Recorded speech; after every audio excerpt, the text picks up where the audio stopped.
Olá, boa noite. Podcast com o Sedutor retornando hoje. É um patrocínio aqui da nossa Policlínica Sagrada Família, onde nossa especialidade é você. E o nosso podcast tem aquele escopo clássico, que é trazer informações com pessoas que conhecem. A gente vê, por vezes, muitos podcasts muito bonitos, muito bem feitos, mas informações que carecem de certa substância, de certa substância, para não dizer coisas piores. E aqui nós conversamos com profissionais que conhecem o que falam. Estava conversando há pouco aqui com o Dr. Diego Rangel, a doutora Luciana Vilas Boas, e descobri que os dois formaram na Escola Baiana de Medicina, mesmo que eu me formei. Coincidências. E os dois fizeram cirurgia geral no Hospital Ana Nery, onde eu também fiz residência de cirurgia no Hospital Ana Nery. É bem verdade que os anos foram bem distantes. Eu me formei em 89, eles se formaram em 2011 e 2012. E depois fizeram residência de coloproctologia no Santa Marcelina, em São Paulo, doutor Diego, e a doutora Luciana no Hospital Roberto Santos, em Salvador. Eu também fiz em São Paulo há algum tempo atrás. E hoje são aqui constituintes da nossa Policlínica Sagrada Família, que muito nos honra ter profissionais que realmente conhecem o ofício. O doutor Diego, especificamente, depois ainda fez uma outra residência, que é endoscopia. Ele não é só cirurgião geral, não é só coloproctologista, é também endoscopista. Tivemos até um momento aqui no passado que fizemos uma entrevista com ele, com a doutora Samara, que esteve conosco há algum tempo, especificamente sobre a CPRE, que é uma conversa complexa. E talvez um dia a gente volte a conversar sobre ela, que é outra pegada que não tem nada a ver. O momento hoje aqui é conversar sobre o Março Azul. O Março Azul, ou Março Azul Marinho, é uma campanha da Sociedade Brasileira de Coloproctologia, da Sociedade Brasileira de Endoscopia Digestiva e da Federação Brasileira de Gastroenterologia. São três associações que versam sobre o aparelho digestivo nas suas formas de endoscopia, de tratamento clínico, tratamento cirúrgico, e falam sobre o câncer de intestino, a importância do câncer de intestino, um câncer que cada vez mais a gente está descobrindo ele mais precoce, é uma surpresa, né, talvez, e é um dos cânceres que talvez tenha a melhor forma de evitar de ter, de prevenir. Inicialmente, dá uma boa noite aqui à doutora Luciana, que começa com uma ideia segura, né? Boa noite, obrigada, Augusto, de novo. Sempre assim, eu falo direto. Isso aqui é extremamente importante, né? Levar informação. Acho que a coisa mais importante que a gente tem uma responsabilidade é a gente levar informação às pessoas que estão nos assistindo, às pessoas que querem saber. Então, sei que não é fácil toda semana estar aqui, chamar a gente, e às vezes a gente também tem nossos compromissos, mas isso é importante demais e parabéns por persistir, por trazer esse canal de informação tão importante. Boa noite, Dieguinho. Boa noite. Meu colega de residência, meu amigo. É um prazer estar aqui com vocês hoje. Eu que agradeço. Obrigado também, doutor Augusto, pelo convite. É muito importante, né? Não só no Março Azul, mas é falar o ano inteiro, né? A prevenção ao câncer coloretal é de extrema importância. Acho que como a Luciana falou, trazer informação sempre é benéfico para os pacientes, para que seja multiplicador de informação, né? Não só a gente, quem está assistindo pode levar essa informação adiante para os familiares. Essa é a nossa intenção, que seja divulgado cada vez mais. E sempre que for convidado será um prazer vir, porque é sempre muito importante estar trazendo essa informação para a população. Eu que agradeço a vocês, para nós é um prazer e uma satisfação. A doutora Luciana falou aqui que vocês são muito ocupados. Eu adoro mexer com gente ocupada. Isso é uma coisa ruim, é mexer com alguém que é desocupado. Com certeza. Vocês são ocupados é porque vocês têm ocupações. Logo, vocês têm serviço a prestar. Logo, vocês têm algo a fazer. Isso é muito bom. E é muito bom que mesmo dentro da ocupação, vocês possam dar um tempinho para a gente vir conversar um pouco aqui sobre prevenção de câncer coloretal. Doutora Luciana, quando a gente fala de prevenção, a gente está querendo chegar antes da doença existir, a gente vem já desde jovem. Como é que funciona isso assim, para a gente organizar prevenção primária, secundária? O que é isso? Isso é importante, né? A gente, quando fala prevenção do câncer coloretal, a gente tem que diferenciar um pouquinho do que é fazer diagnóstico de câncer, né? Então, ninguém está falando aqui de procurar o paciente que tem sintoma, o paciente que já tem sangramento, o paciente que tem perda de peso, não é isso. Prevenção é a gente evitar, é a gente chegar antes do câncer, é uma corrida, a gente quer chegar antes dele. E aí a gente vai vir os tipos de prevenções, né? A gente tem prevenção primária e a gente vai falar, acho que seria interessante a gente falar um pouquinho de cada uma, né? Tem a prevenção primária, a secundária. E quando a gente fala, né, começando pela primeira, que é a prevenção primária, a gente está falando de tentar modificar os fatores de risco, né, que a gente tem. Então, quais são os fatores de risco? O que leva a uma predisposição maior ao paciente desenvolver o câncer de reto ou de intestino, né? E aí, até antes de falar de prevenção, quando a gente fala, gente, câncer coloretal, a gente está falando do câncer que atinge o intestino grosso ou reto, tá? Então, a gente tem toda a porção do reto, do intestino grosso, e a gente tem o intestino fino, mas aqui a gente está falando do câncer que atinge o intestino grosso e o reto. E quando a gente fala de prevenção primária, a gente tem que pensar nesses fatores de risco que eu falei, que vão modificar o nosso risco de desenvolver. E aí entra aquilo que a gente fala para muitas coisas na vida, e que parece, eu falo que assim, todo consultório meu, eu sou chato em falar isso, e parece que eu estou me repetindo para todos os pacientes, né? Não tem jeito. Saúde começa com atividade física. Então, a prática de atividade física com regularidade, né? Alimentação. E aí, quando a gente vem para alimentação, tem algumas coisinhas relacionadas ao intestino que são importantes, mas assim, alimentação saudável. E a gente tem hoje estudos que mostram que os embutidos, presunto, bacon, linguiça, que a gente brasileiro tem mania de botar linguiça no feijão. Então, esse tipo de alimentação está associado ao maior risco de desenvolvimento do câncer coloretal. Então, atividade física, alimentação, perda de peso, restrição de álcool, né? Tabagismo, obesidade. São todos esses os fatores que a gente vai ter que trabalhar com uma prevenção primária. Esqueci de alguma coisa? Acho que não, né? Porque a gente tem MEV, né? Mudança de estilo de vida clássico. E que eu falo? Quem não tem um estilo de vida adequado, tem que ser adequado. E seria muito bom se a gente tivesse um remédio para tudo isso, né? Falava assim, às vezes o paciente fala, mas minha vida é corrida, não tenho tempo. Eu acho que hoje todo mundo vive uma vida corrida, né? Todos nós somos muito ocupados, né? Se a gente não se priorizar, a gente vai ter que pagar o pato lá na frente. Então, eu falo, tem que entender como remédio, atividade física é remédio, né? Eu falo para meus pacientes que às vezes falam, não gosto de academia. Eu falei, mas você gosta de levantar sozinha sem ajuda? O que vai lhe fazer atingir isso no futuro? Eu falo para meus pacientes, me desculpe aqui o linguajar, mas você gosta de limpar sua própria bunda? Então, o que vai lhe dar autonomia no futuro Você gosta de autonomia, né? Gosta de autonomia? Sua mala, pegar seu... você fazer uma atividade física, entendeu? Se alimentar direito. E essa prevenção primária também vai, além de prevenir outras questões de saúde, mas ela vai ser muito eficaz, assim, vai ser muito importante na prevenção do câncer coloretal. Ou seja, nós falamos em... A prevenção ela é epidemiologicamente dividida nessas três formas. Primária, a doença não existe. Você quer fazer com que ela não venha a existir. Mas, doutor Gê, tem alguma idade, por exemplo, que as pessoas passam a precisar da prevenção secundária? E o que é a prevenção secundária? Então, Augusto, sim, Então, a prevenção secundária é aquele paciente que é assintomático e a gente precisa fazer alguma intervenção para evitar que a doença aconteça, né?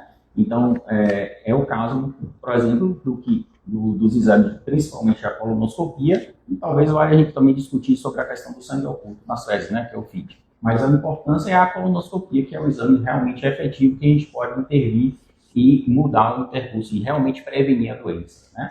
Então, essa questão da idade, a gente vem percebendo cada vez mais diminuindo essa idade, né? Ou atualmente, pelas recomendações da sociedade, né? Sociedade Brasileira de Coloproctologia, a Federação, né? Que é o de Gastroenterologia, e a SOBED, que é a Sociedade Brasileira de Endoscopia, que é da campanha do Março Azul, atualmente a gente recomenda que seja a partir dos 45 anos, né? Antigamente era 50 anos, aí desde 2018, né, um estudo da American Cancer Association, né, a Sociedade Americana de Câncer, em 2018 mudou isso para 45 anos e mundialmente, primeiro na Europa e aqui depois na América do Sul e no Oriente, mudou para também seguir esse 45 anos.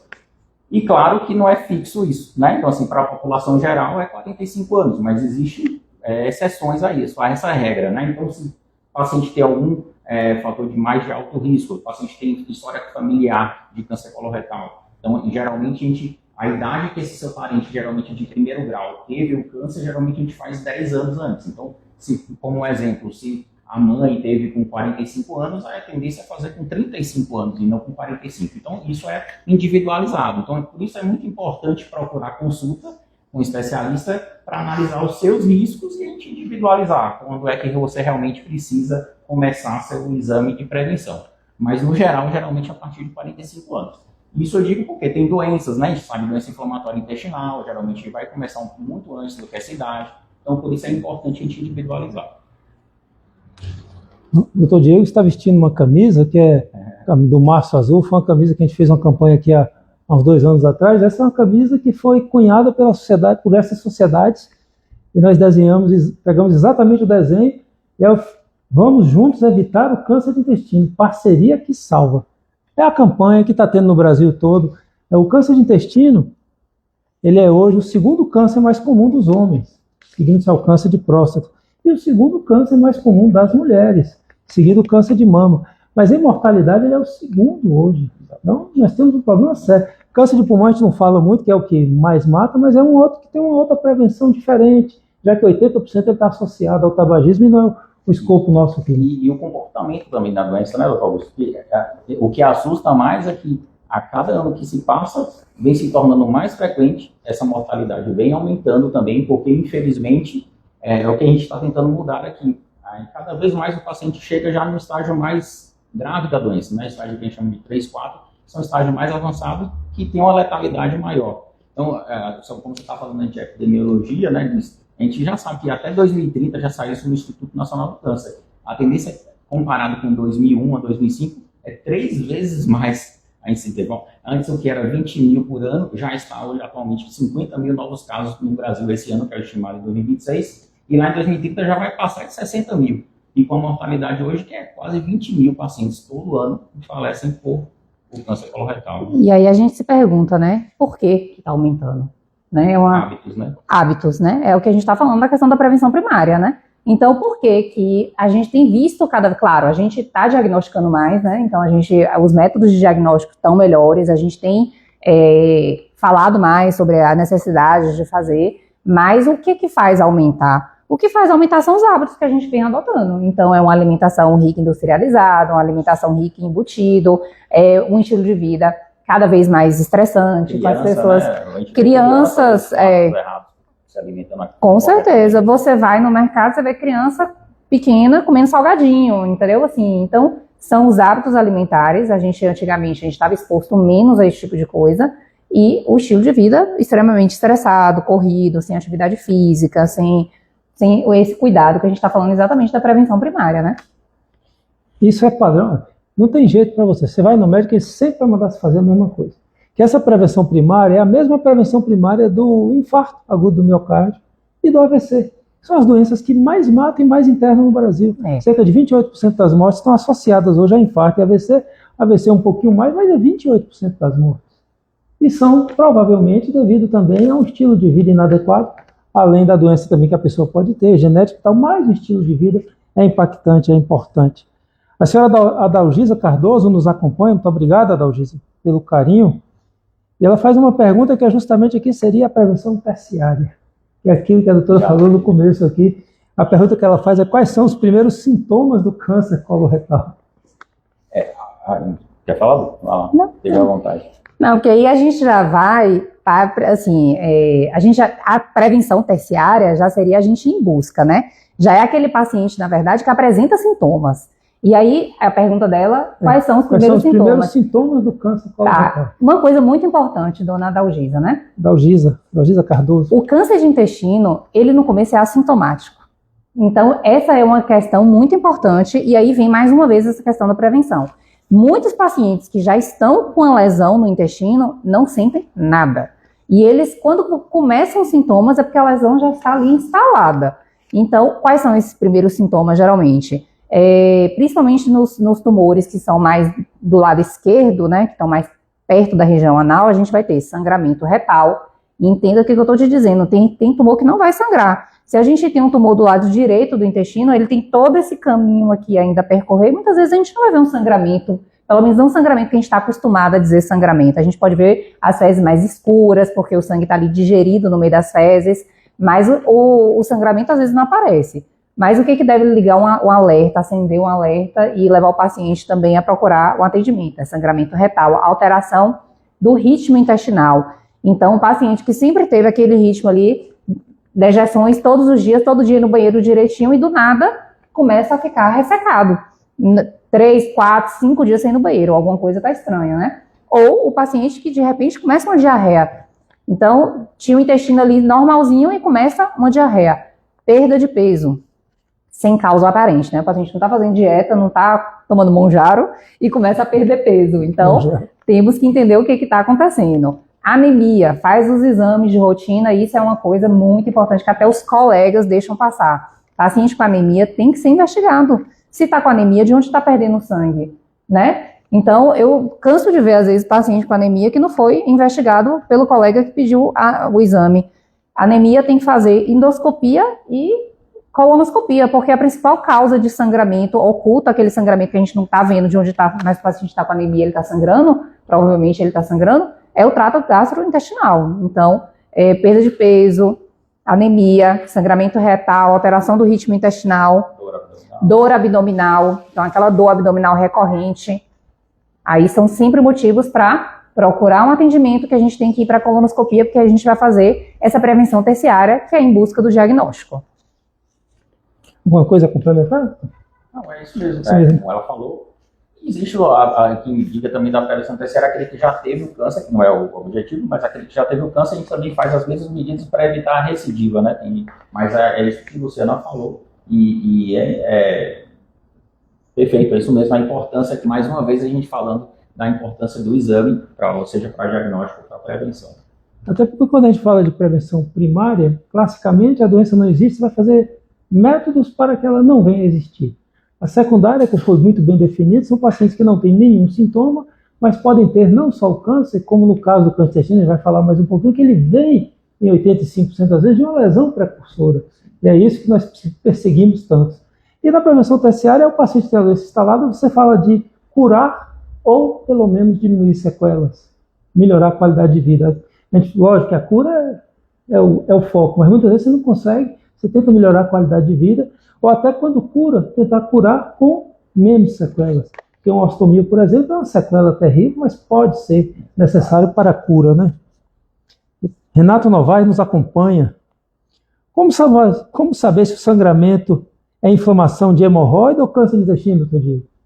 Excelente pergunta. Muito importante, né? Estou sangrando, minha hemorroida está sangrando? Isso é uma grande insistência nossa no consultório e que a gente fica muito feliz, não pelo sintoma, claro, mas por o paciente vir buscar a consulta, né? Porque é o que a gente sempre diz, nem todo sangramento é hemorroida. Esse é o principal ponto, né? O paciente pode estar sangrando, isso aí é um grande risco da automedicação, de ir na farmácia e comprar lá a pomada, porque é hemorroida, começou a sangrar, mas assim, pode não ser da hemorroida. Então, assim, a diferença, claro, a gente analisa a característica do sangramento, né? Se é um sangramento só ali durante as evacuações, se é uma característica que fica gotejando e passa, é intermitente, ou se o paciente tem algum outro sintoma associado, né? Como a Luciana falou, se tem alteração do ritmo intestinal, a gente já não espera tanto isso na doença hemorroidária, se o paciente tem um quadro de diarreia, constipação associada, se tem dor abdominal, esses outros sintomas, perda de peso, a gente vai pensar em um aspecto mais para uma causa que não seja orificial, que a gente chama, né, que é de doença hemorroidária. Se o paciente tem queixa, tem dor no ânus ao evacuar, né, tem um aparecimento de algum carocinho que está saindo e voltando, ou sangramento, pode nos sugerir que seja doença hemorroidária. Mas um ponto crucial, que por isso o paciente tem que vir no consultório, é o exame que a gente chama de exame proctológico. Então o paciente ele precisa vir no consultório para a gente colher essa história clínica, fazer essa anamnese que a gente chama, ver se está usando alguma medicação, algum anticoagulante, alguma outra coisa, e claro, fazer esse exame proctológico, tem que inspecionar, olhar a região do ânus, tem que às vezes fazer o exame do toque, tem que colocar um aparelhinho que a gente chama de anoscópio, para a gente visualizar se a gente vê o mamilo hemorroidário, se é um mamilo interno ou externo, ou seja, caracterizar e a gente consegue identificar se aquilo realmente é da doença hemorroidária, ou até mesmo se precisa de uma investigação adicional, que pode ser inclusive a colonoscopia. Ou seja, mais uma vez individualizando, mas a consulta proctológica ela é indispensável. E é muito interessante que muitos pacientes procuram a gente com medo da hemorroida virar câncer. Exato. E isso não existe, isso é um mito, gente. A hemorroida não vira câncer. O que muitas vezes acontece, e eu tenho certeza que vocês já viram isso, né? A gente vê isso sempre, o paciente ter um câncer e achar que é hemorroida. Então ele está tendo ali um sangramento e ele fala, não, isso... E às vezes ele até tem uma hemorroida. Tá sangrando. Ele fala, minha hemorroida está sangrando. Então, fica com aquele sangramento ali persistente, toda hora sangrando, e falei da minha hemorroida.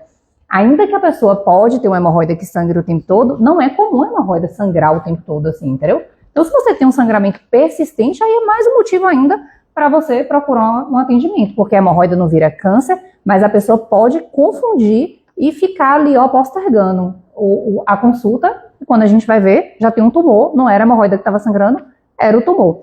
E quantas vidas a gente salvou, né?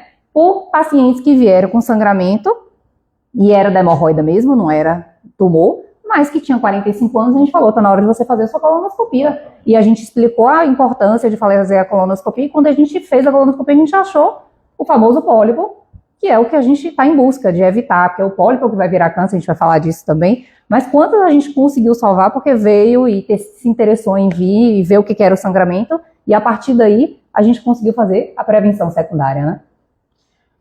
Pergunta muito feliz aqui do Renato, que chama a atenção muito para isso. Então, como foi muito bem explicado aqui, se o jovem tem 30 anos de idade, não tem nenhum motivo para você pensar num câncer de intestino e tem uma doença hemorroidária classicamente sangrando, no exame físico procológico, na hora você fala isso aqui é de hemorroida, ponto. E se eu tiver dúvida que seja hemorroida, bom, a gente vai prosseguir aí com o que a gente chama das dos propedêuticos, a propedêutica armada. Aí vai passar os exames e aí você precisa realmente passar por um médico para que saiba dividir isso.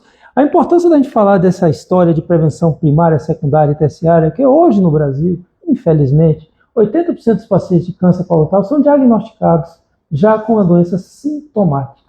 E aí estão no estágio 3, no estágio 4, provavelmente. Por vezes melhor, mas geralmente estão. Se o paciente tem dor abdominal, dificuldade, diarreia, geralmente a doença, que são estágios onde o tumor começa a sair do intestino e passa a invadir os linfonodos, os gânglios, os órgãos vizinhos, e aí é outra história. E, infelizmente, 40% dos diagnósticos ainda são nessa fase. A gente quer aqui justamente acabar com isso, com esse tipo de conversa, de prevenção. Nayara Oliveira nos acompanha. Muito obrigado, Nayara, por nos acompanhar. História genética de outros tipos de câncer na família muda a idade para a prevenção? Essa é uma pergunta também que vira e mexe e chega lá, né? Ah, mas minha mãe teve um câncer de mama. Eu tenho um risco maior para o câncer de intestino? A gente, como Augusto falou, né, cerca de até 80%, 90%, não vou lembrar exatamente, dos cânceres de intestino, eles não são hereditários. A gente tem que entender que existe uma diferença entre ser hereditário e ter predisposição genética, né? A maioria dos cânceres de intestino, eles não são hereditários. Significa que você não tem, não é porque sua mãe, assim, não vai passar de mãe para filho. E existe uma parcela pequena que pode ter umas síndromes genéticas que pode ter, sim, um risco aumentado. Sua mãe teve um câncer de mama e você vai ter um risco aumentado de vários outros tipos de câncer. Mas isso são síndromes genéticas mais raras. Se sua mãe teve um câncer de mama ou teve um câncer de tireoide, você não vai ter um risco aumentado por câncer de intestino. Vamos dizer assim, que é câncer para câncer, eu falo para o paciente. Se seu pai teve um câncer de intestino, você vai ter um risco aumentado de câncer de intestino. Se ele teve câncer de próstata e você é homem, você vai ter câncer de próstata. As síndromes genéticas que aumentam o risco de câncer de vários tipos na família são coisas de exceção, né, específicas. Mas você tem a predisposição, então não é hereditário, mas isso às vezes confunde um pouco o paciente. Você tem aquele risco maior, mas você não vai ter, não é hereditário, você não vai herdar isso, entendeu? Mas você vai ter um risco maior. Eu sei que é confuso às vezes, né? A gente fala de hereditariedade e predisposição genética, então às vezes fica meio confuso. Às vezes a pessoa, poderia se explicar de uma forma assim, todo câncer é uma alteração genética. Disso não há dúvida. Uhum. Houve um momento onde lá no centro da célula, lá no cromossomo, começou a produzir alguma coisa errada, alguma mutação. Agora, essa alteração genética, você pode ter um defeito herdado, ou não. Só que os cânceres de intestino, 85% das vezes, eles são esporádicos. Você teve o câncer por quê? Porque você viveu muito, até porque o câncer ele é coisa de 60 anos de idade. Porque ele começa com pólipo aos 45, 50 e vira câncer aos 60. É porque você viveu muito, ou porque você teve os hábitos citados aqui na prevenção primária da atividade física, da obesidade, do fumo. Você se submeteu aos riscos e você teve o câncer esporádico. Diferente daqueles 12% que são realmente doenças hereditárias. Aqui tem a síndrome de Lynch, por exemplo, que é 8% do câncer coloretal. Você tem câncer, aí você tem a associação de outros cânceres. Não é só o câncer do intestino.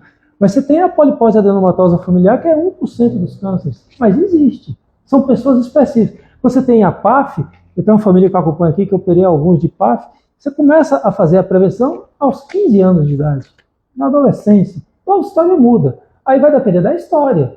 É história. A medicina ela é feita essencialmente de anamnese e exame físico. O que é anamnese? Você senta na frente do médico e ele pergunta o que trouxe lá e você vai contando e ele vai fazendo uma redação tutorada. Eu preciso saber isso, preciso saber isso. No final ele fecha. Bom, você tem um risco de uma doença genética. Aí você pode fazer estudo genético, pedir a peça do pólipo do parente que teve, mandar fazer um estudo imunohistoquímico do pólipo do parente para determinar. Ou seja, existem métodos, mas passa pela anamnese, passa pelo exame físico. O Nel Vilas Boas nos acompanha. Esse é conhecido. Esse é? Quem é? Doutor Leonel, muito obrigado por nos acompanhar. Grande mestre Augusto, bela iniciativa. Muito obrigado, mestre. Obrigado. E o doutor Leonel Vilas Boas faz uma pergunta. Não vou passar para a doutora Luciana, não, porque vocês podem não saber, mas ele é esposo da doutora Luciana. Pode ter sido combinado, né? Não. Eu vou passar a pergunta para o doutor Diego.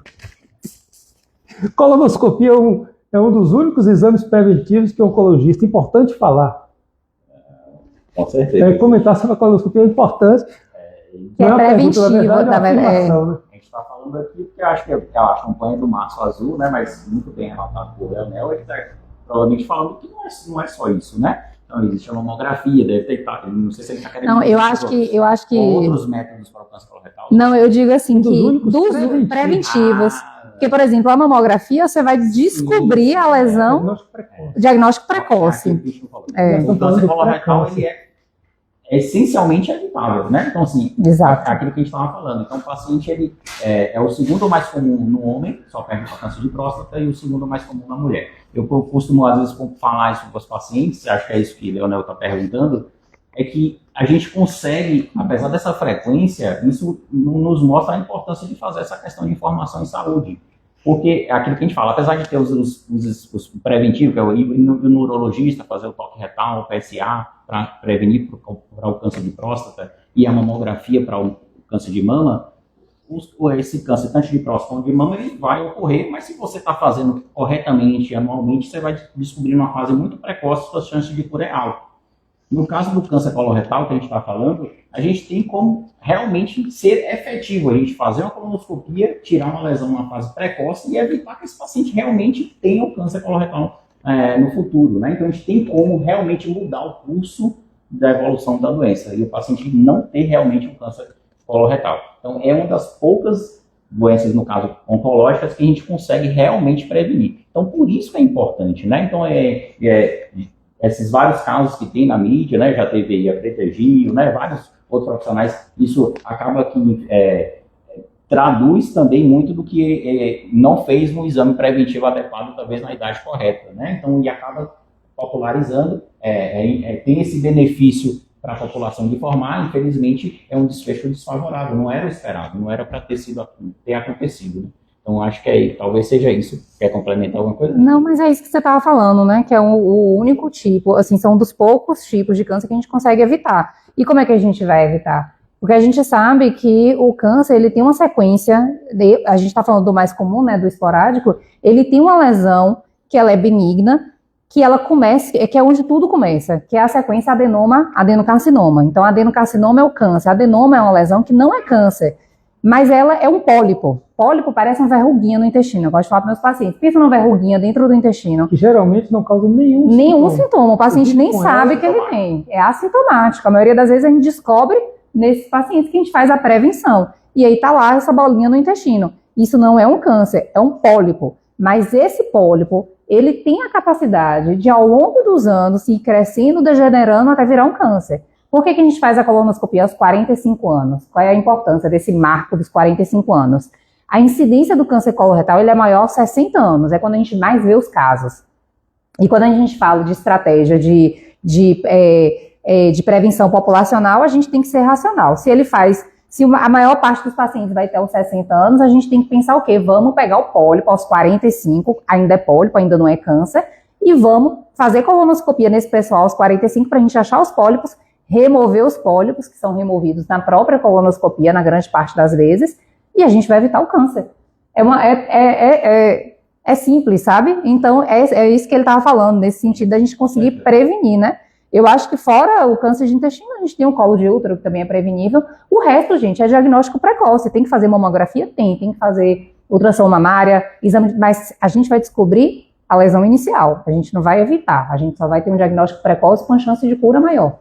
E o intestino não, é por isso que a gente é tão empolgado com a colonoscopia, né? Eu falo com a colonoscopia com empolgação, porque salva a vida, evita um câncer, evita uma cirurgia, evita uma colostomia, evita uma quimioterapia, evita todo o estresse que vem associado a um diagnóstico, entendeu?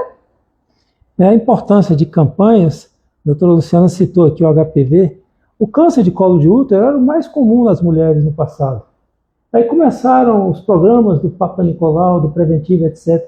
Porque o câncer de colo de útero também tem uma associação com um vírus, que é um vírus de transmissão sexual. Ele tinha esse grande problema e na mulher dava mais difícil porque é uma lesão escondida. Então muitas vezes não era detectado. Hoje, felizmente, isso tem uma tendência a desaparecer, que de todos os sorotipos do HPV, hoje tem uma vacina que é sugerida entre os 9 e os 12 anos, para que as pessoas do futuro não venham a ter esse risco de ter. Então é um câncer que as campanhas de prevenção e hoje as campanhas de vacinação vão fazer o câncer de colo de útero desaparecer. Mas esse era associado a um vírus. A batalha contra o vírus sendo vencida. Ótimo. O câncer de pulmão, ele é, em 85% das vezes, associado ao tabaco. 15% é azar, mas 85% é autoprovocado, que é o que mais mata, por exemplo. Esse a gente não... Mas o câncer de intestino não, ele é associado às prevenções primárias, mas existem as lesões precursoras, os pólipos, o famoso adenoma, a famosa colonoscopia, que é o que a gente insiste hoje, tanto para a gente tentar chamar a atenção das pessoas que tenham mais de 45 anos, que eles procurem fazer algum esquema de prevenção. O Dr. Diego citou aqui, ampação, um exame que a gente fica meio sem querer falar, mas a gente tem que falar porque não tem jeito, que é a pesquisa de sangue oculto das fezes. Ela tem um espaço de fazer esse exame? É possível a gente fazer a prevenção com a pesquisa de sangue oculto? Eu acho assim, nós somos grandes defensores da colonoscopia, porque é o que a gente já está falando. A colonoscopia ele é um exame padrão ouro mesmo, porque a gente tem a possibilidade de avaliar esse colo como todo, identificar essas lesões e tem como intervir.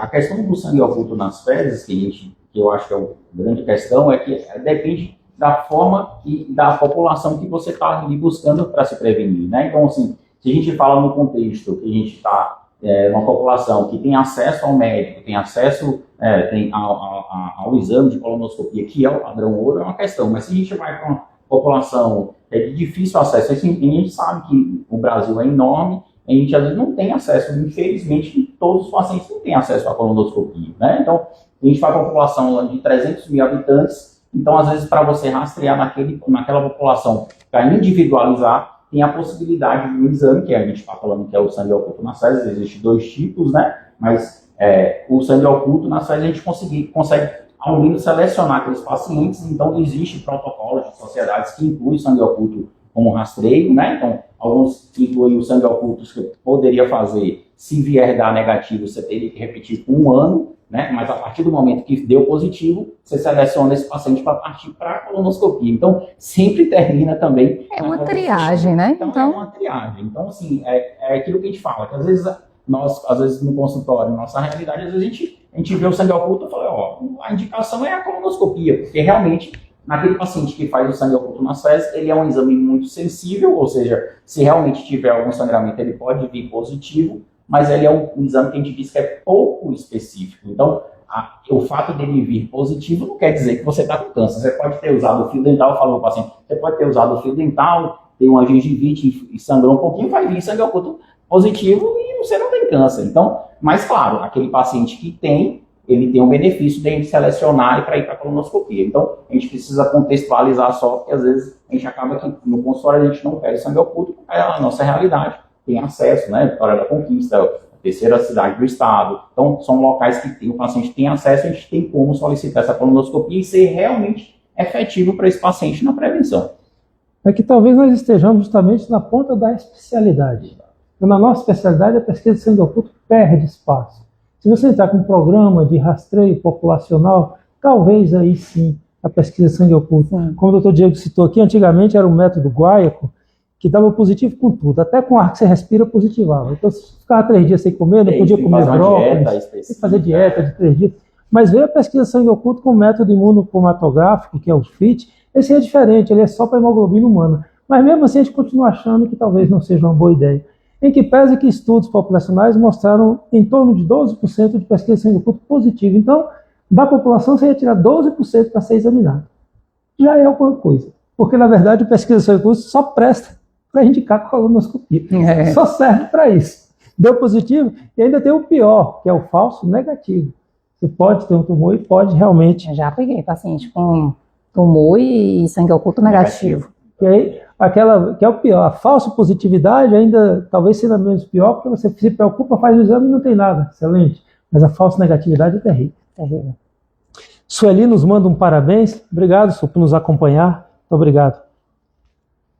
Alana Silva nos pergunta: o câncer causa dor? Ou normalmente é indolor? Depende, né? Ele pode sim não causar dor. Principalmente que a gente já falou aqui nas suas fases iniciais, o paciente pode não ter sintoma algum. Pode não ter sangramento, pode não ter dor, pode não ter alteração do intestinal. Então, por isso que a gente tem que atuar na idade, como prevenção. Porque se você faz, você consegue detectar, às vezes, numa fase inicial, que às vezes ainda pode ter um tratamento endoscópico, né? Então, não ser necessariamente um tratamento cirúrgico, mas assim, você consegue detectar em uma fase inicial. Mas sim, o esperado é que com a evolução do câncer, que os sintomas apareçam, né? E aí sim, você pode ter uma dor abdominal, sim, ou localizada ou difusa, e os outros sintomas que a gente já citou. Uma pergunta interessante, Alana, porque o que a gente quer chegar é justamente antes de tudo isso acontecer. Imagine que o intestino é um tubo. Ele tem 2,5 centímetros de diâmetro no lugar mais fino, que é o sigmoide, e tem 7 centímetros de diâmetro no lugar mais grosso, que é o seco. Imagine esse tubo. Se você tiver um tumor dentro desse tubo de 7 centímetros de diâmetro, e esse tumor tiver 3 centímetros de diâmetro, provavelmente ele não vai causar sintoma. Ele não vai atrapalhar as fezes passar, não vai dar nenhum tipo de sintoma, principalmente se for do lado direito. Então a pessoa vai viver com um tumor que não vai doer. Ele dói quando esse tubo está entupido. Então o tumor vai crescendo até que ele toma, ou que ele entope parcialmente, a pessoa passa a ter aquela cólica forte, que é o intestino contraindo para vencer um lugar estreito. Porque tem alguma coisa crescendo dentro. Aí passa e a cólica some. É nesse estágio que começa a causar dor, e é justamente a gente quer chegar antes disso, já que o adenoma, conforme foi citado pela doutora Luciana, é o precursor do adenocarcinoma. E ele surge 5 a 12 anos antes do câncer. E ele é uma pequena verruga invisível a alguns exames e assintomática. Não é igual a PAF que a gente citou aqui, que é quando a pessoa tem 100 pólipos e muitas vezes tem sintoma, mas isso é 1% dos cânceres. Nós estamos tentando falar aqui aos 85% esporádicos, que é o que vai mais acontecer o câncer desta forma. Então a colonoscopia não só faz diagnóstico, como trata pólipo, como também trata lesões, mesmo câncer, mas ainda que não atingiram toda a parede, né? Assim, mais ou menos assim? Exatamente. Então, falando dessa questão do tratamento, da intervenção da colonoscopia, acho que é importante a gente falar a questão da colonoscopia, como é que é feito. Tem muitos pacientes também que também fogem, não querem fazer a colonoscopia. Tem medo de preparo, medo da anestesia, medo do então, exame? Assim, a colonoscopia ele é um exame que ele é um exame indolor, é sempre acompanhado, principalmente aqui na clínica, né? Olha, na Sagrada Família, a gente sempre faz acompanhado por anestesista. Então, é um exame totalmente seguro, em que é feito medicações que o paciente realmente dorme de uma forma segura, acompanhado por um médico especialista, e que o médico endoscopista, né, o coloproctologista ou gastroenterologista, vai fazer o exame com toda a segurança possível, o paciente monitorizar. E aí é um aparelho que que ele é semi-rígido, vamos dizer, né, flexível, quer dizer, e a gente consegue introduzir pelo ânus e avaliar toda essa região, essa camada mais interna do colo, que é onde começam as lesões que a gente está falando, que são as lesões que geralmente são os pólipos, são as lesões precursoras. Então, todo médico que vai fazer o exame, ele tem que estar preparado para, primeiro, caracterizar, avaliar, identificar essas lesões, né? Então, ele tem que ter uma técnica específica, tem que ter uma boa formação para conseguir ter uma técnica que possa identificar a maior quantidade de pólipos possíveis. E identificando essas lesões, que é a pergunta do Dr. Augusto, a gente consegue caracterizar esse tipo de lesão, ver qual o formato dessa lesão, o tamanho dessa lesão, se essa lesão tem características para ser uma lesão benigna ou se tem características mais de invasão. Então, todo médico que faz essa parte terapêutica, ele tem que ser hábil para, no momento da endoscopia, ele caracterizar se é uma lesão que é passível de ressecção endoscópica ou se é uma lesão mais avançada que não é passível, que tem que se fazer uma biópsia para ter um diagnóstico específico. E aí as possibilidades de tratamento na endoscopia são muitas, né? Então, depende, como eu estou falando, do tipo de lesão. Às vezes a gente vai fazer o que a gente chama das polipectomias, então a gente tem arsenais para utilizar durante a colonoscopia para ressecar essas lesões, né? Então, tem vários instrumentos, é o que a gente chama inicialmente as lesões menores. Geralmente a gente faz a que a gente chama de polipectomia. Lesões maiores, aí a gente precisa de instrumentais para fazer, às vezes, as mucosectomias, então a gente tem que ressecar, às vezes, uma área mais ampla que envolva a mucosa por inteiro daquela lesão. E a gente tem visto cada vez mais essa evolução na endoscopia, né? Que hoje em dia a gente já fala até, em alguns casos, se há indicação de a gente caracterizar essas lesões e tiver indicação, de fazer o que a gente chama de dissecção endoscópica da submucosa. E, além disso, tem intervenções também que são menos invasivas, que são ressecções, às vezes, transanais, que a gente pode fazer também para essas ressecções mais baixas. Então, as possibilidades são muitas e que, como você está falando, geralmente essas lesões são indicadas para pacientes que têm as lesões benignas, mas sim, a depender da caracterização endoscópica que a gente faz da superfície dessas lesões, né? Existem instrumentais que a gente tem corantes que a gente pode utilizar para caracterizar cada vez mais essas lesões. Hoje em dia, os aparelhos, a gente consegue apertar um botãozinho lá, né? Não, doutor Augusto? E a gente consegue fazer o que a gente chama de cromoscopia digital. Isso a gente consegue realçar os vasos da superfície dessas lesões. Isso tudo para nos ajudar a caracterizar cada vez mais essa lesão e poder definir se é uma lesão que pode ser ressecada e qual tipo de ressecção ela precisa ser feita.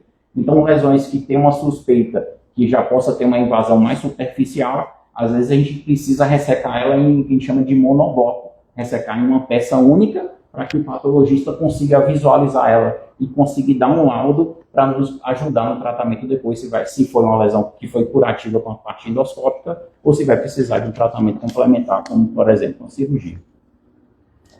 Ou seja, se precisa fazer uma colonoscopia, primeiro com quem sabe o que está fazendo.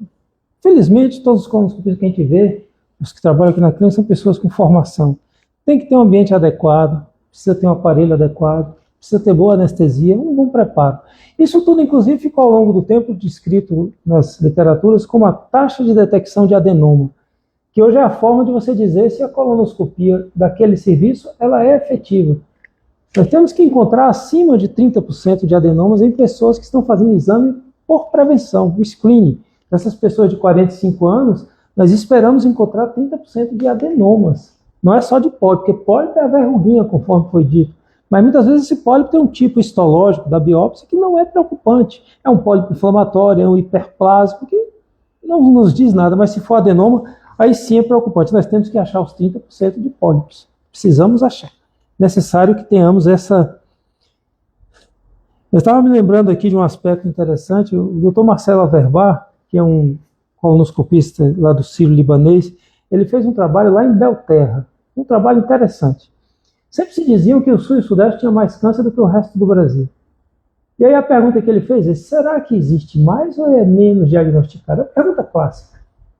E ele foi para Belterra, uma cidade do Pará, ribeirinha, onde não existia nada de medicina. Ele levou um barco ao hospital. Foi com um time, fez colonoscopia lá, uma população de 20 mil pessoas. Conclusão final, mesma incidência de pólipo, de câncer, lá do Sul e do Sudeste. Então a gente veio a lembrar com isso que talvez o Sul e o Sudeste tenham mais câncer, porque tem mais serviços, tem mais diagnósticos, mais acesso ao hospital. Eles têm um IDH melhor, eles têm mais recursos, a população... Aí você vai em lugares aqui que você não tem nem água tratada, quanto mais colonoscopia, né? E depois que o diagnóstico endoscópico, por exemplo, foi ressecada a lesão, eu estava feliz com a minha ressecção endoscópica, mas na hora que eu recebi estudo anatomopatológico, eu tinha uma lesão que já era um adenocarcinoma, que já passava, e aquela ressecção endoscópica não nos serviu. A gente parte aí para cirurgia. Como é que funciona essa parte, doutor Luciano? Ai, minha parte que eu amo. Por isso que eu perguntei para a senhora, você que a doutora Luciana é uma apaixonada pela cirurgia. Bom, somos todos cirurgiões, mas a mais apaixonada que a doutora Luciana, parece. Então, gente, teve o diagnóstico, né? Eu falo para o paciente, né? O diagnóstico está feito, vamos atrás agora do tratamento, né? E o tratamento do câncer de intestino e reto, o câncer coloretal, ele é eminentemente cirúrgico, tá? Então, na grande maioria das vezes, a gente vai para a cirurgia. Quando a gente fala câncer coloretal, a gente divide porque quando a gente tem lesões no reto muito próximo da região do ânus, que a gente chama de reto médio ou baixo, às vezes a gente vai para a quimio-radioterapia primeiro, né? Como vocês viram lá, a gente estava falando dos famosos, foi o que Preta Gil fez. Então, a gente, no câncer que é muito baixo, muito perto da região do ânus, a gente começa com quimio-radioterapia. Todo o resto a gente vai para a cirurgia. Então, hoje em dia a gente tem cada vez mais técnicas menos invasivas. Uma coisa que o paciente sempre me pergunta, doutora, eu vou ter que usar bolsa? A grande maioria dos casos a gente não vai precisar de bolsa de colostomia, tá? Então, a gente evoluiu muito nas técnicas. Antigamente a gente tinha que abrir o paciente ganhava uma incisão enorme, ficava ali horas na cirurgia e tal. Então, hoje em dia a gente não precisa disso. A gente tem a videolaparoscopia, que é uma técnica padrão ouro para o câncer de intestino, que já os estudos já mostraram que tem um resultado oncológico igual ou superior à técnica normal, à técnica aberta. Então a gente vai fazer uma cirurgia por pequenas incisões. E a gente tem também a robótica, tá? Então nossa cidade já conta com a robótica, a gente já faz a cirurgia robótica, que tem também suas indicações precisas, principalmente na cirurgia do reto, que a gente está trabalhando num lugar muito estreito, a gente precisa de tecnologias que nos permitam trabalhar com visão mais ampla. Então, a gente tem a robótica laparoscópica, e tem ainda a cirurgia aberta, que ainda às vezes, né, mas sinceramente eu já nem sei mais quando foi que eu fiz uma cirurgia aberta na vida, mas existe a cirurgia aberta também. E o que a gente precisa fazer, que eu falo para o paciente, a gente vai tirar. O intestino é como se fosse um cano de pia, como o Augusto está falando, a gente vai tirar aquele segmento onde tem a lesão, e a intenção é conectar de novo o tubo, né? Então, a gente vai tirar esse segmento do intestino com margem, então a gente tem que dar um espaço, o tumor está aqui, a gente tem que dar um espaço para cada lado, para a gente ter margem, né? A gente vai tirar toda a gordura ao redor do intestino, que é onde estão os linfonodos, que são essas ínguas que a gente tem no corpo, igual a gente tem na garganta quando inflama, o intestino é cheio dessas ínguas, então a gente tem que remover essa gordura ao redor do intestino e a gente vai reconectar esse intestino, preferencialmente. Em alguns casos a gente pode sim precisar da bolsa de colostomia, mas a gente sempre vai tentar buscar a funcionalidade do intestino e evitar a colostomia quando for necessário, quando for possível. Então, basicamente é isso que a gente vai fazer, ressecar essa parte do intestino e depois avaliar e decidir se o paciente precisa de uma quimioterapia ou não. Mas cirurgia é quase sempre necessária no câncer de intestino, sabe? O tratamento principal vai ser a cirurgia realmente, entendeu? Ok. Eu queria falar horas sobre cirurgia aqui, mas eu sei que a gente não tem como, né? Mas eu teria 1000 coisas para falar de cirurgia. Mas o recado é esse: a gente tem cada vez menos técnicas, cada vez menos invasivas, com recuperações mais rápidas, com paciente. Eu operei terça-feira agora, uma senhora de 89 anos, sem ostomia, pronta para ir para casa já, entendeu? Então, assim, o paciente fica menos tempo internado, cirurgia mais rápida, menos dor. Isso tudo é muito importante, tanto na videolaparoscopia quanto na robótica. E com resultado oncológico, que é o que a gente busca, né? Porque às vezes o paciente pensa que eles chamam cirurgia de laser, que não tem nada a ver com laser, mas é um nome meio popularizado. É uma mudança de abordagem, de acesso ao abdômen. Eu quando comecei a fazer cirurgia lá na Anélia, na década de 80, as cirurgias de vesícula eram todas abertas. A gente leva 1 hora só para abrir e fechar o abdômen. Quanto mais aquela incisão subcostal de córnea, você corta músculo, é um negócio... Quando vem hérnia é horrível. Hoje a cirurgia de vesícula é uma cirurgia de 15, 20 minutos. Você faz pelo acesso videolaparoscópico. O que mudou? A partir de 1985, do Bois Périssat na França, começaram a fazer as primeiras cirurgias de vesícula e daí se difundiu pelo mundo. Onde você passa pequenas trocáteres, parecendo canetas, ou mais grossinho um pouco, pelo abdômen, e por aí você passa uma câmara. E por aí o médico assim vê o abdômen por dentro numa câmara, uma tela de TV, uma tela específica. E por outros lugarzinhos que a gente chama de pórticos, passa pinças e opera. Ou seja, a cirurgia dentro do abdômen é basicamente a mesma. Só que não tem a abertura da barriga e o fechamento da barriga. Que além de ser uma coisa ruim esteticamente, maior risco de infecção, maior risco de hérnia, mais difícil para operar, E a visualização hoje da laparoscópia, principalmente com o advento da robótica, que é a laparoscópica, assistida por um robô, te ajudando a ver melhor, articular melhor. Então você tem ainda uma visão melhor. Como a doutora Luciana citou aqui, o reto é um lugar meio escondido. A cirurgia de próstata, então, são maravilhosas. Você tem uma visualização fantástica. Mas, por vezes, a gente ainda precisa recorrer à cirurgia aberta. E sobre as colostomias, doutor Diego? É uma coisa impressionante que às vezes a pessoa pergunta, a doutora citou aqui, en passant, o risco de ostomia, se pode fazer, que ela precisa, salva a vida. Isso é uma informação muito importante, que às vezes quando o paciente vem com diagnóstico na coloretal, que a gente indica a cirurgia, acho que geralmente é a pergunta que está sempre ali, né? O paciente sempre tem essa informação, alguns às vezes têm a resistência mesmo, e a gente precisa desconstruir isso, né? Então, existe o conceito na bolsinha de colostomia no contexto da urgência. Então, é aquilo que eu sempre explico ao paciente, claro, né? Todo paciente que vai ser submetido, às vezes, à cirurgia do intestino, ele tem um risco de ter uma reintervenção por uma complicação e aí ser necessário fazer a colostomia. Nesse contexto, a colostomia, ela está ali para salvar a sua vida, né? Então, a gente não faz, né? O médico não faz nada para punir o paciente, é ali no contexto de salvar a vida. No contexto de tirar um quadro infeccioso, tirar um quadro de complicação para o paciente se estabilize, e isso não necessariamente quer dizer que é definitivo. Então, a bolsinha de colostomia, na maioria das suas vezes, é um contexto de uma colostomia temporária que a gente pode avaliar em outro momento, no contexto do paciente oncológico, precisa saber se a doença está estabilizada, se está controlada, para que num momento seguro, fora daquele contexto de urgência, a gente possa avaliar para reconstruir. E existe aqueles pacientes que a gente faz uma indicação que a gente diz que é como se fosse uma indicação tática, né? Então o paciente ele tem às vezes uma radioterapia, né? Ele precisou fazer uma radioterapia, foi irradiada aquela pelve, a gente vai ressecar naquela região, principalmente o tumor de reto, como a Luciana falou, e a gente vai fazer aquela reconstrução, só que aquela reconstrução naquele local que é irradiado, ela a gente chama de anastomose, é uma postura de risco, que tem um risco maior. E aí, às vezes, a gente faz uma bolsinha de, às vezes, de biostomia para proteger aquela costura e que ela tem uma programação ali já depois de precoce, às vezes, que está controlada a doença, 3 meses, às vezes a gente reconstruir o trânsito, né? De fechar aquela biostomia e não ter mais.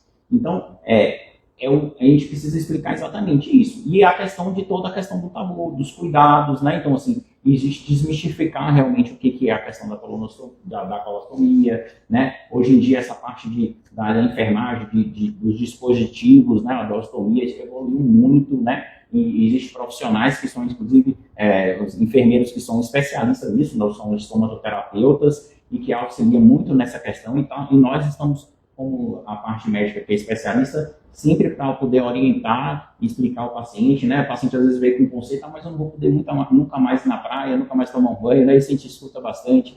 E hoje já tem dispositivos que conseguem controlar a quantidade até de gás para não ficar acumulando, que você é possível sim tomar um banho. Então, é algo que, quando é indicado, primeiro tem indicação específica, ou é para salvar a vida, ou específica, e como a própria Luciana falou, não é a rotina, né? Então, a maioria do tratamento do paciente com câncer coloretal, a gente não vai precisar fazer a colostomia, né? É só a cirurgia mesmo em si que vai fazer essa costura e não precisa de realização da colostomia. Muito bem explicado pelo Dr. Diego, e talvez a frase mais impactante é que a colostomia é para salvar a vida. Porque uma costura, uma anastomose de um tumor de reto distal pós-irradiação, uma anastomose junto ao ânus, a colostomia, a ileostomia de proteção nessa situação, ela não diminui a incidência de abertura dessa anastomose, mas ela diminui muito a incidência da complicação na abertura. Ela salva vidas. Se você tiver uma sepse pélvica no pós-operatório, você pode perder uma vida por causa disso. A colostomia ela existe, desde que Mico Leakes bolou isso lá não sei quando. Existem as técnicas de colostomia, são para salvar vidas. Uma das indicações de colostomia nas urgências, como foi falado aqui, é quando você tem uma lesão do colo, por exemplo, o paciente está com uma instabilidade muito grande, choque, sangramento. Se você costurar o intestino e jogar para dentro, ele abre. Então ele se bota para fora para salvar a vida da pessoa e em um momento ideal, adequado, depois, reestudando, recolocar para dentro. Alana Silva, muito grato, Alana, por nos acompanhar, novamente participando aqui com a gente. E o intestino delgado? Precisa dessa atenção como o colo retal? intestino delgado parece que não adoece quase, felizmente, né? Ainda bem, né? Porque não é fácil olhar ele. Bom, o intestino delgado, ele não é sítio comum de doenças, não é que não existe câncer de intestino delgado, mas assim, ele é muito raro, não é uma coisa muito comum. E quando a gente precisa olhar o intestino delgado, já não é a colonoscopia que vai fazer esse papel. A gente geralmente tem que partir para, por exemplo, uma cápsula endoscópica, que é como se você engole uma câmara, como se você, a gente bota essa câmara para você digerir, ela engole e ela vai filmando o intestino delgado, porque diferente do intestino grosso, que tem fixações que permitem que a gente passe com o aparelho, o intestino grosso, gente, ele é mais ou menos preso em algumas regiões. Então a gente consegue entrar com ele com o aparelho. O intestino delgado, que a gente fala as tripas, ela é tudo solta na barriga. Então a gente não consegue ir com o aparelho chegar até lá. Até porque o intestino delgado é enorme. Então, existem casos que a gente vai ter que examinar o intestino delgado, mas é a exceção. Não é comum câncer no intestino delgado, né? É bem raro. E é isso, né? Que não precisa. É porque ainda bem que não tem câncer lá, porque isso é mais difícil de achar, né?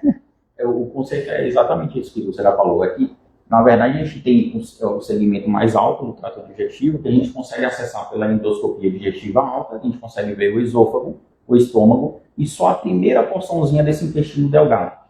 E pela colonoscopia a gente vê a parte final, que é o intestino grosso, como a gente falou, o reto, o intestino grosso, a gente vê o finalzinho desse intestino delgado. Existe um segmento aí que varia 5 metros, às vezes 7 metros no paciente, que a gente não consegue estudar nem pela colonoscopia e nem pela endoscopia digestiva alta. Então, existe outros métodos, mas através desses dois, que é mais acessível, que é mais comum a gente realizar, a gente não consegue alcançar pelo aparelho, tem um limite, a gente não consegue alcançar essas regiões. Então, quando o paciente tem alguma indicação específica de investigar esse intestino delgado, a gente consegue realizar através dessa cápsula endoscópica, né, que Luciana falou, que é exatamente uma cápsula que ela vai tirando fotos, né, por segundo, e aí depois ele vai, então, o paciente vai deglutir isso, às vezes ele pode ter um tempo de observação, que fica com uma câmerazinha ao lado, que a gente consegue visualizar a progressão dessa cápsula, e aí existe caso que em alguns setores, principalmente no estômago, às vezes a cápsula pode ter dificuldade de passar para o intestino, e então às vezes a gente pode precisar fazer até uma endoscopia para transpor essa cápsula, mas geralmente essa cápsula é eliminada, ela vai progredir como se fosse um alimento, e o paciente vai evacuar mesmo essa cápsula. E aí depois o profissional médico, né, do endoscopista ou gastroenterologista, vai analisar essas fotos e vai emitir um laudo.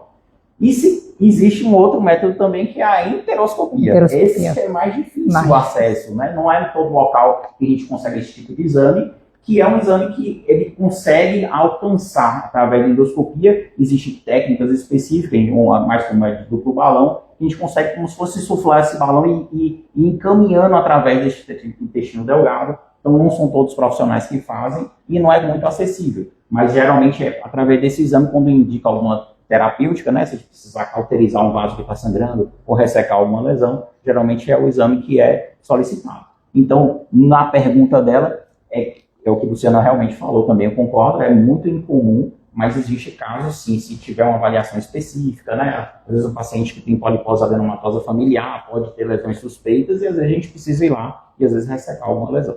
É possível. O enteroscópio de duplo balão foi a saída inventada, que pode ser feito tanto via endoscopia como via colonoscopia, e você pode realmente estudar o delgado. E tem um exame de imagem, talvez a enterorressonância, a enterotomografia, exames de tomografia de ressonância que podem nos mostrar algumas coisas. Mas esses exames hoje a gente usa muito mais para doença inflamatória intestinal, para doença de Crohn, para a procura. Nayara Oliveira nos acompanha, muito obrigado, Nayara. Doença inflamatória intestinal pode causar câncer? A gente falou só porque passamos, mas não deu uma...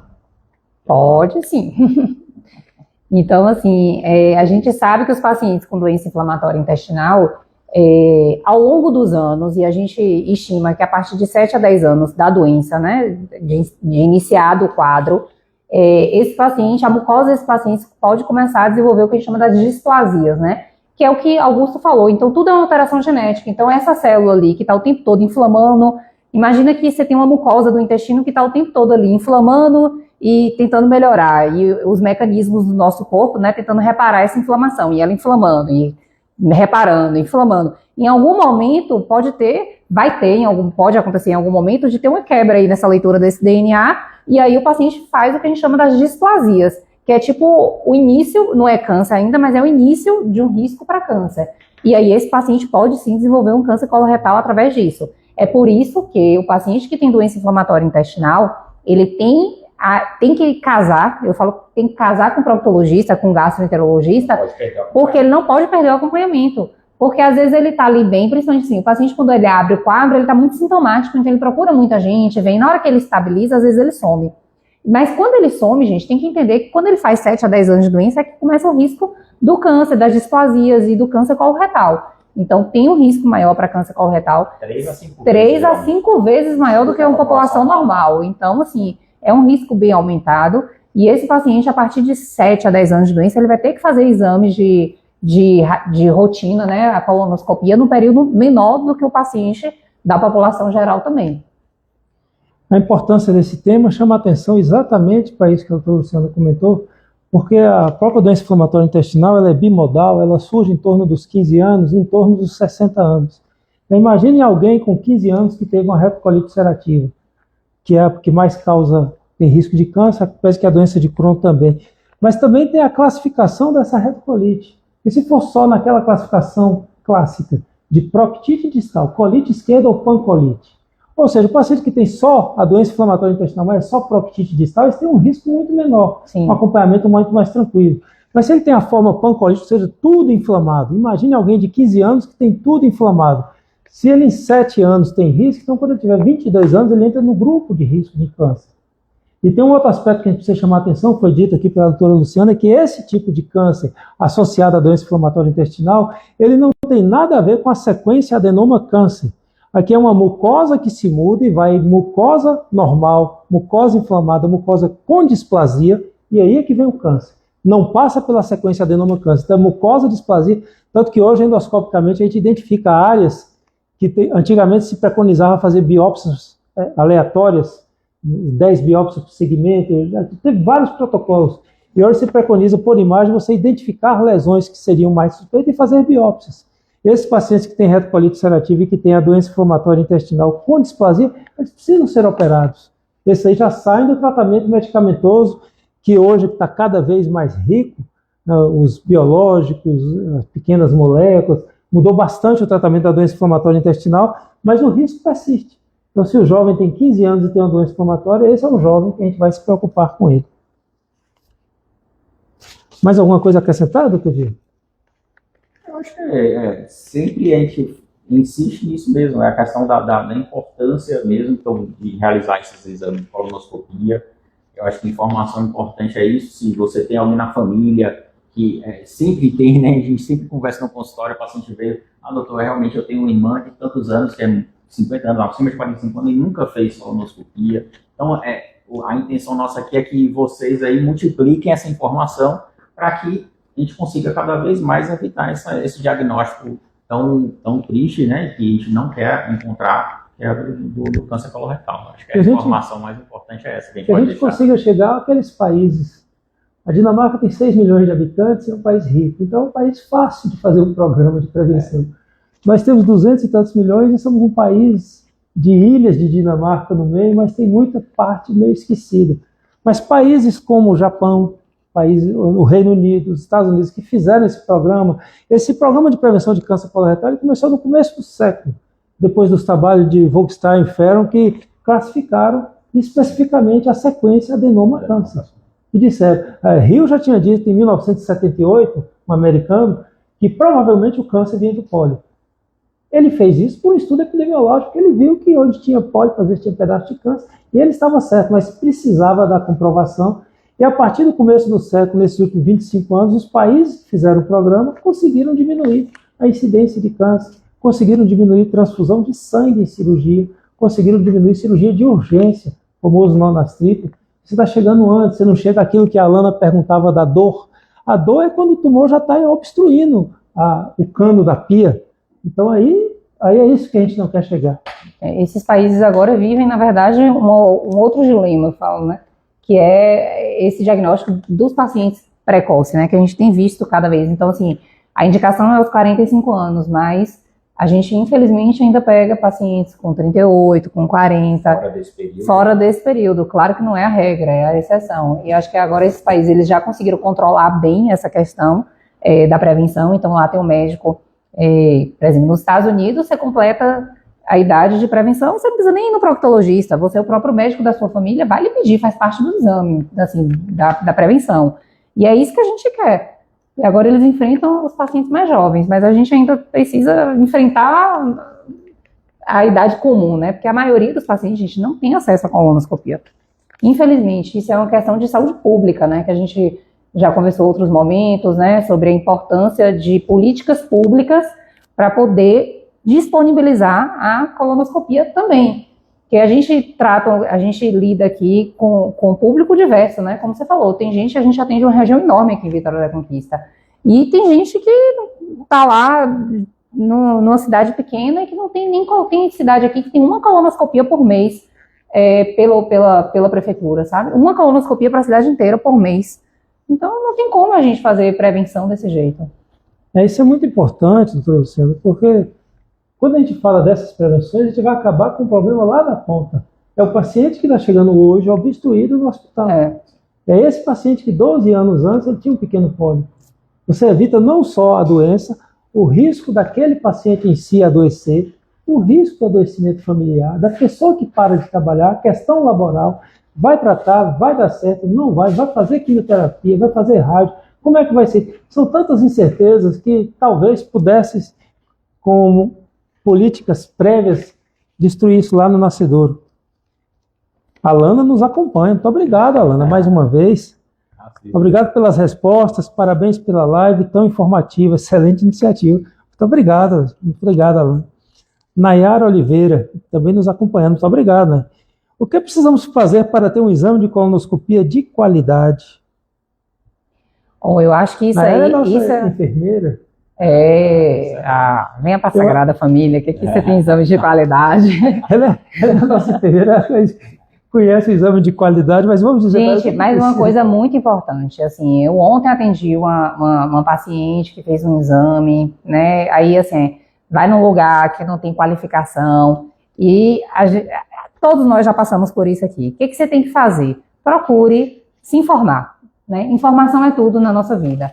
Procure se informar. O médico que você está fazendo aquele exame, ele é qualificado para aquilo, ele tem especialidade. A gente sabe que existe uma ferramenta acessível para todo mundo, toda a população pode entrar no site do CREMEB e descobrir se o médico que está lhe atendendo, se é um especialista. É só você buscar pelo número do CRM dele, pelo nome dele, se ele tem registro no quadro de especialista.